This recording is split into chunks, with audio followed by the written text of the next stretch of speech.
হাসিনা বাংলাদেশকে কালো অধ্যায় রচনা করতে গিয়েছিল, কিন্তু আমাদের তারেক রহমান বাংলাদেশ জাতীয়তাবাদী দলের ভারপ্রাপ্ত চেয়ারম্যান তার রচনা করতে দেয়নি তাকে। গত 5ই আগস্টের প্রমাণ আপনারা পেয়েছেন। শুধু লন্ডনে বসে তিনি আমাদের ঐক্যবদ্ধ করে রেখেছেন।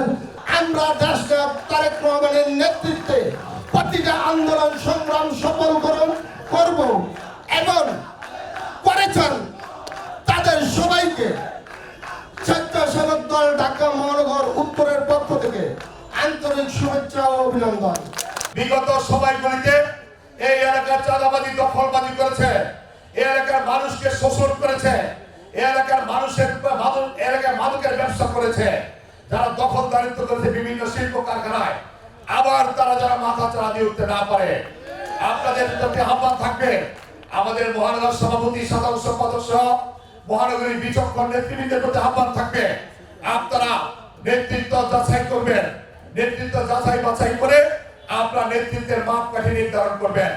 আপনারা অবশ্যই মনে রাখবেন, বিগত দিনে আমরা যারা আমাদের সাথে যারা ছিল, যাদেরকে রাজপথে পেয়েছেন, যারা কোনো অপকর্মের সাথে জড়িত নয়, সেটা বিবেচনা করে আপনারা নেতৃত্ব দিবেন বলে বিশ্বাস করি।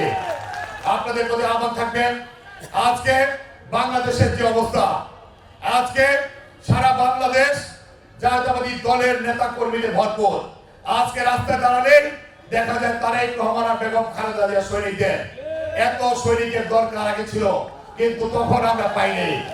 এখন আমাদেরকে মনে রাখতে হবে, আমরা সেই নেতৃত্ব চাই যারা বিগত দিনের সংগ্রামে ছিল, বিগত দিনের যুদ্ধে ছিল, বিগত দিনের রাজপথে ওই পুলিশের লাঠিচার্জ উপেক্ষা করে, পুলিশের গুলি টিয়ারশেল উপেক্ষা করে রাজপথে বেগম খালেদা জিয়ার নির্দেশে, তারেক রহমানের নির্দেশে যুদ্ধ করেছে, সংগ্রাম করেছে, রাজপথ দখল করেছে, তাদেরকে আমাদের প্রয়োজন বলে আমি বিশ্বাস করি।